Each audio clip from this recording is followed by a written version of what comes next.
এই পর্যায়ে আপনাদের সম্মুখে গুরুত্বপূর্ণ আলোচনা পেশ করবেন শেখুল মাশাইখ হযরতুল আল্লাম মাহফুজুল হক সাহেব দামাত বরকাতুহুম। আমি হযরতকে ওনার মহামূল্যবান নসিহত দ্বারা আমাদের সকলের অন্তরাত্মাকে স্নিগ্ধ করার জন্য সবিনয় অনুরোধ জানাচ্ছি। السلام عليكم ورحمة الله وبركاته.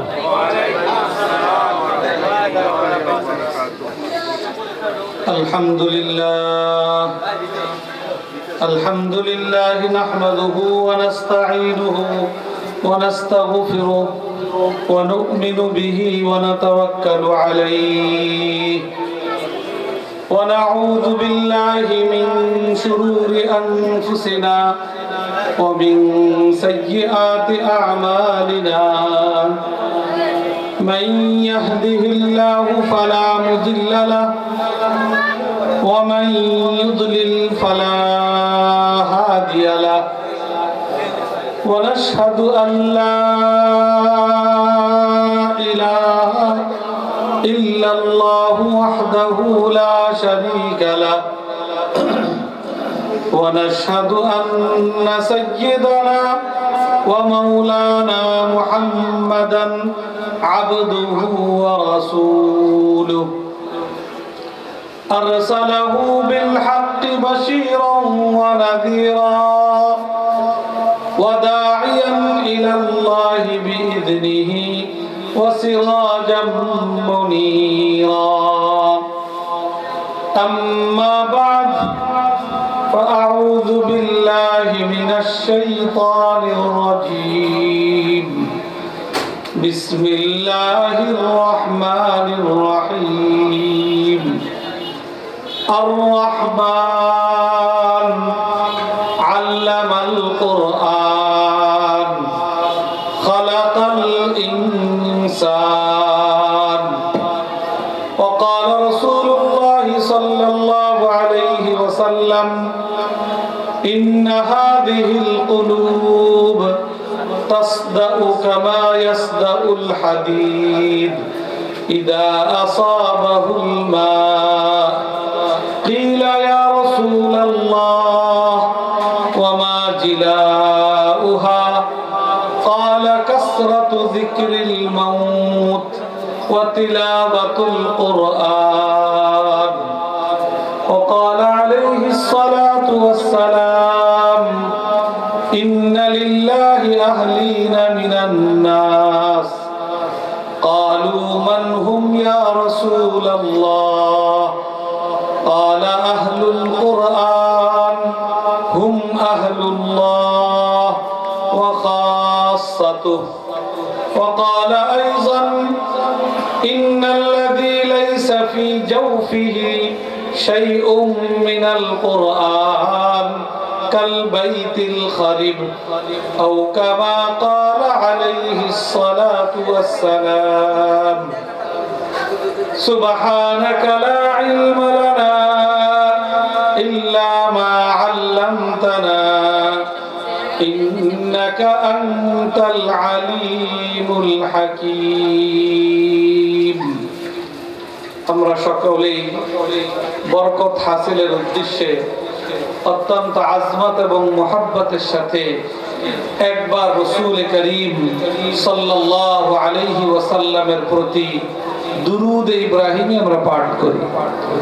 আল্লাহুম্মা সাল্লি আলা মুহাম্মাদিন ওয়া আলা আলি মুহাম্মাদ কামা সাল্লাইতা আলা ইব্রাহিম ওয়া আলা আলি ইব্রাহিম إنك حميد مجيد اللهم بارك على محمد وعلى آل محمد كما باركت على إبراهيم وعلى آل إبراهيم إنك حميد مجيد الحمد لله মাদ্রাসায়ে তাহফিজুল কোরআন এর হাফেজ ছাত্রদের পাগড়ি প্রদান উপলক্ষে বার্ষিক ওয়াজ ও দোয়া মাহফিলের সম্মানিত সভাপতি, উপস্থিত উলামায়ে কেরাম,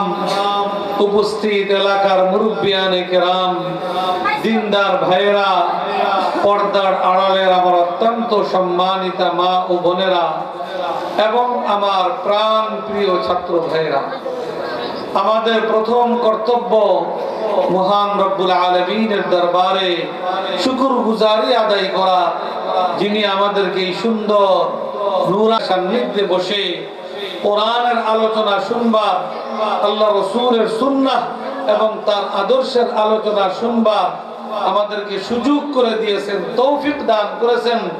এজন্য দিল থেকে আল্লাহর শুকরিয়া আদায় স্বরূপ সকলেই বলি আলহামদুলিল্লাহ। এটা কোরআনী মজলিস।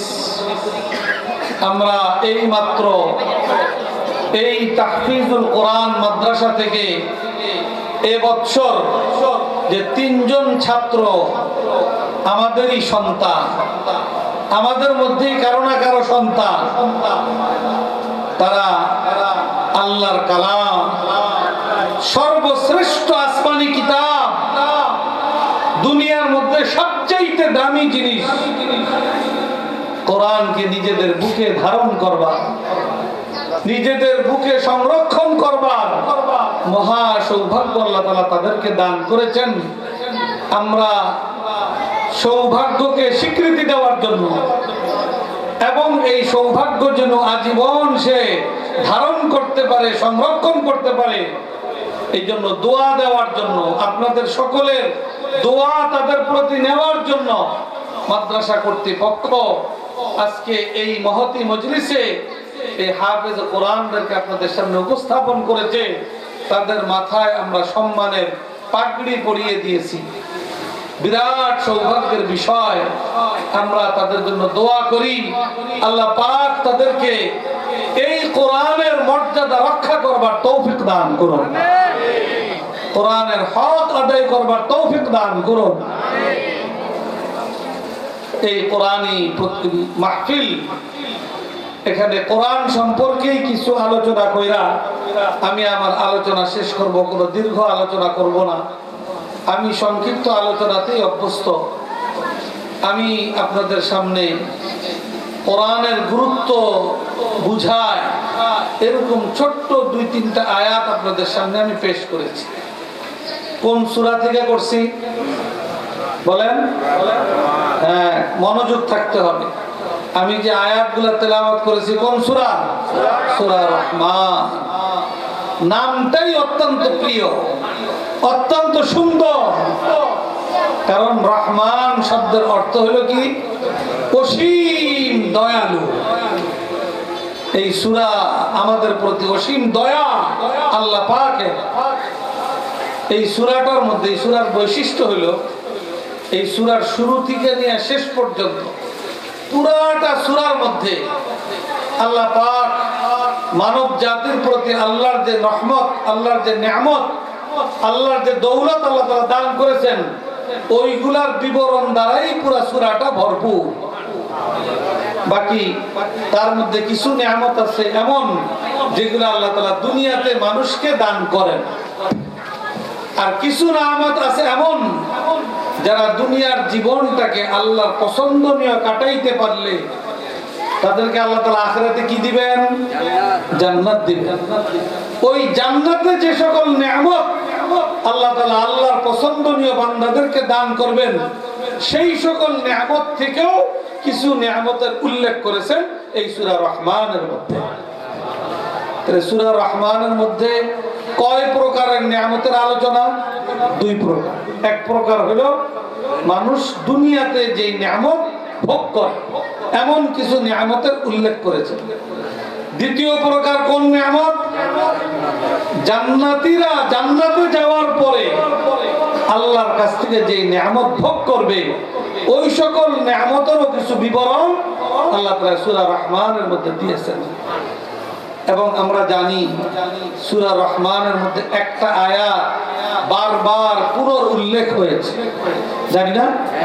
কিছু আয়াতটা ফাবিআইয়ি আলাঈ রাব্বিকুমা তুকাদ্দিবান।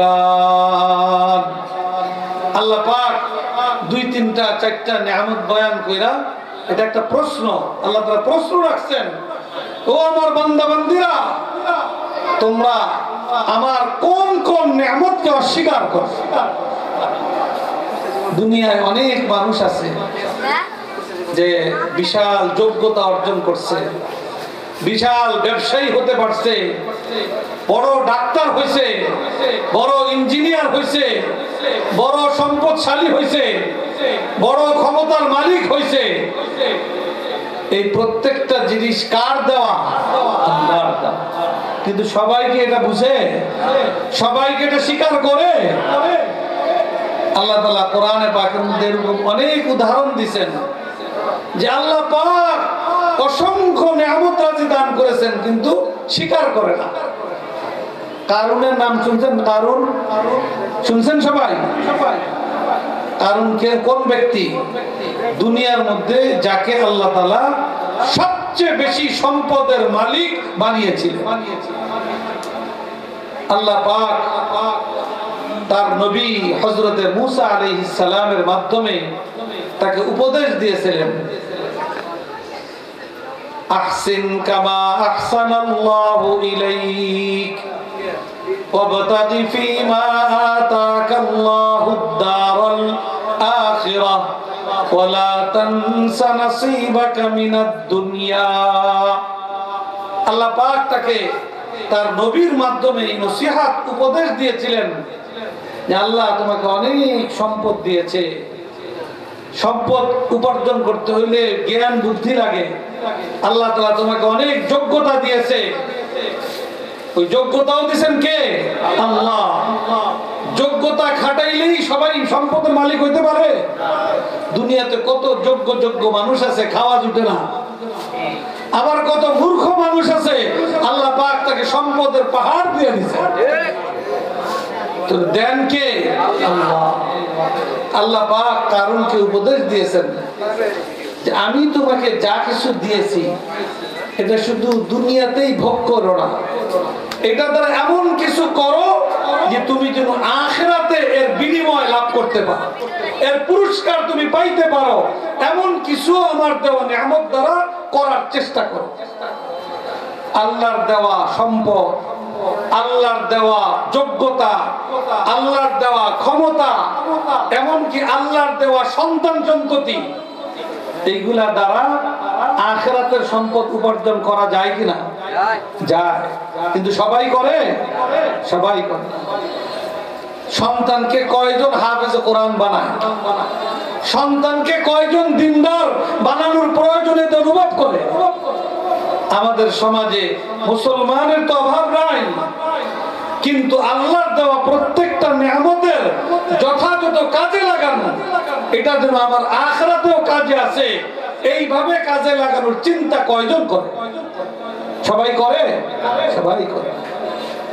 আমরা যারা এখানে আজকে শুনতেছি, আমরা আমাদের নিজেদের বিবেকের সাথে বোঝাপড়া করি যে আল্লাহ পাক আমাকেও তো যোগ্যতা দিয়েছেন, মেধা দিয়েছেন, আমাকে সন্তান দিয়েছেন, আমাকে সম্পদ দিয়েছেন।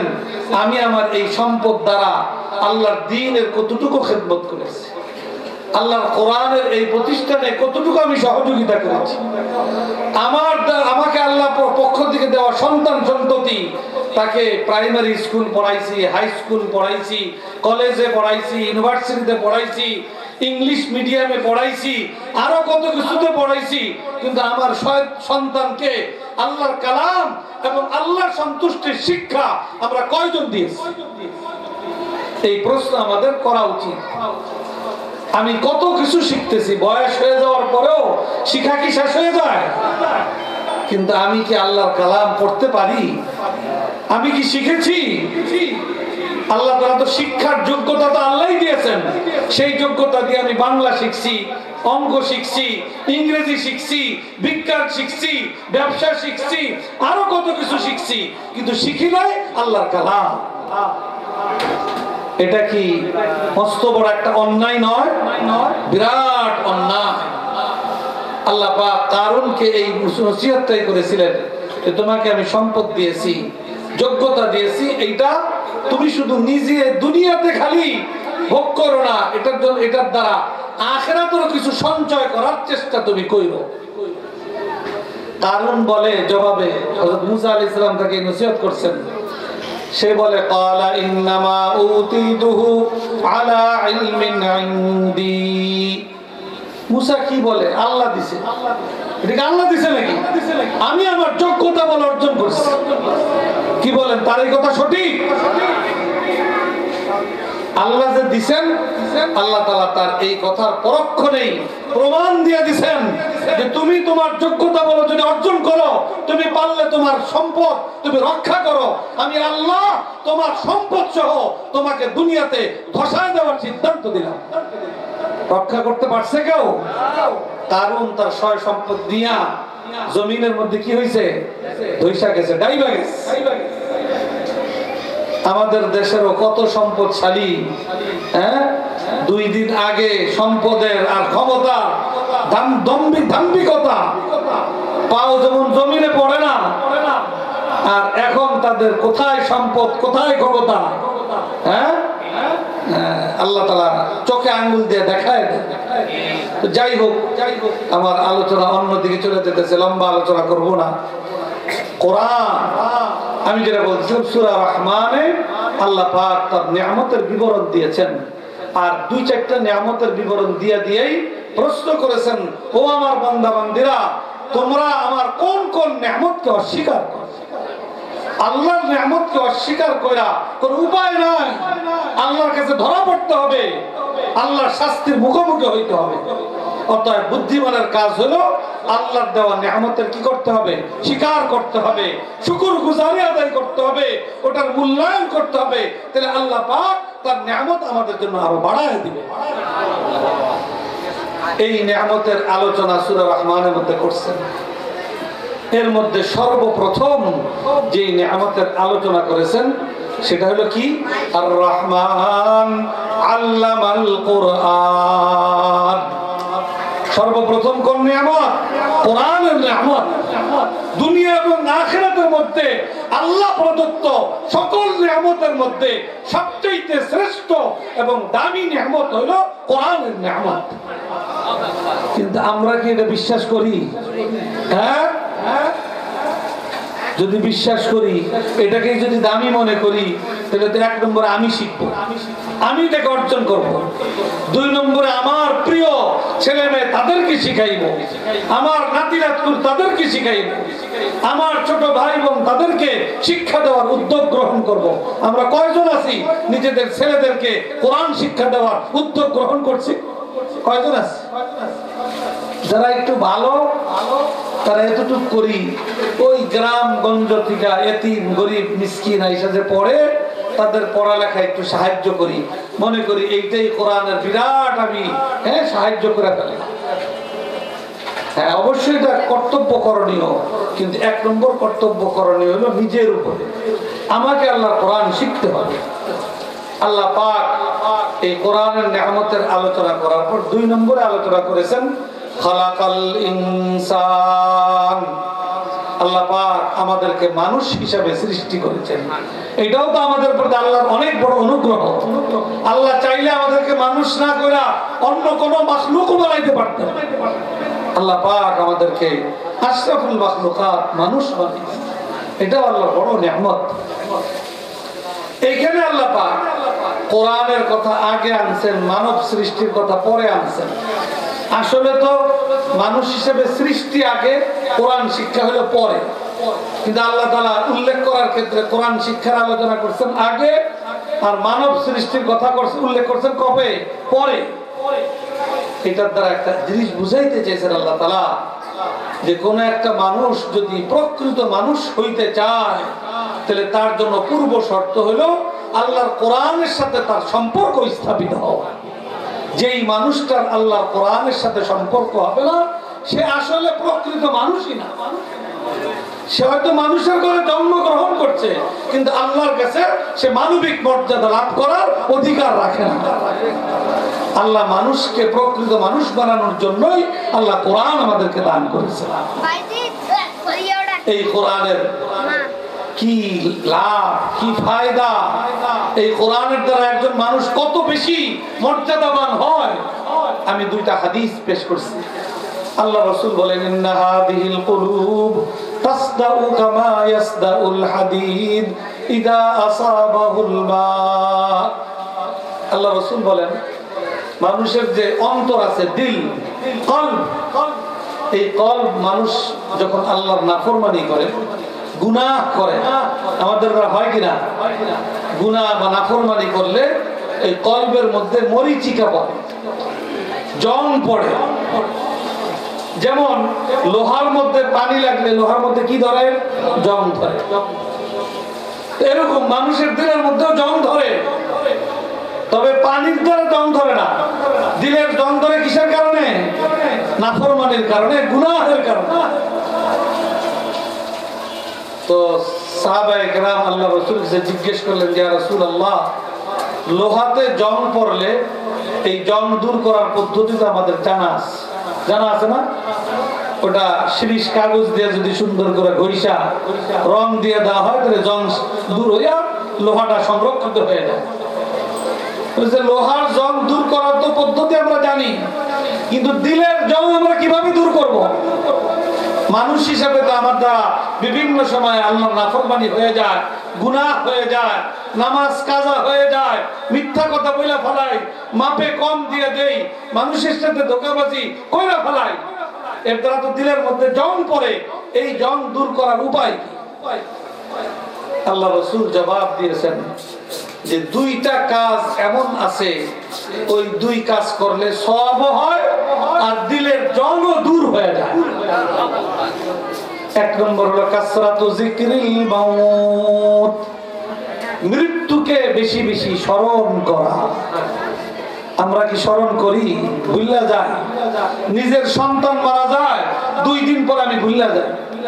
আমার সে আগের সব অন্যায় অপকর্ম, সব রকমের ফাইজলামি, দুষ্টামি, শয়তানি সব আমি চলমান রাখি। বাবা মারা যায়, মা মারা যায়, 2 দিন পরে ভুলে যায়। আল্লাহ পাক বলেন যে না, মৃত্যুকে বেশি বেশি স্মরণ করো। মৃত্যুর স্মরণ দ্বারা বড় ফায়দা হলো, আল্লাহ পাক এই স্মরণের দ্বারা গুনাহের কারণে যে দিলের জং পড়ে, আল্লাহ পাক মৃত্যুকে স্মরণ করার দ্বারা সেই দিলের জং আল্লাহ তাআলা দূর করে দেয়। দিলের জং দূর করার আরেকটা আমল আছে, সেই আমলটা হলো তেলাওয়াতুল কোরআন। কোরআন পড়া, বেশি বেশি কোরআন পড়লে আল্লাহ পাক কোরআন পড়ার দ্বারা মানুষের দিলের জং আল্লাহ তাআলা দূর করে দিলকে আল্লাহ তাআলা পরিষ্কার পরিচ্ছন্ন পাক পবিত্র আল্লাহ তাআলা বানিয়ে দেয়। কোরআন তো পড়তে পারতে হবে, তাইলে সে পড়বে। যে পড়তে পারে না সে কি কোরআন পড়ে দিলের জং দূর করতে পারবে? আমি আর আপনি নিজেরাও পারি না, নিজের সন্তান সন্ততিকেও কোরআন পড়ানোর প্রয়োজনীয়তা অনুভব করি না। কেমন মুসলমান হইছে আমরা? এইটা একটা হাদিস। তাহলে কোরআন তেলাওয়াতের দ্বারা কি ফায়দা বলেন? দিলের জং দূর হইয়া দিল কি হয়? পরিষ্কার হয়। কি হয়? পবিত্র হয়। পবিত্র দিলের মধ্যে আল্লাহ থাকে, আল্লাহর স্মরণ থাকে, আল্লাহর মুহাব্বত থাকে, আল্লাহর রাসূলের মুহাব্বত থাকে। যেই দিলের মধ্যে জং পড়ে যায়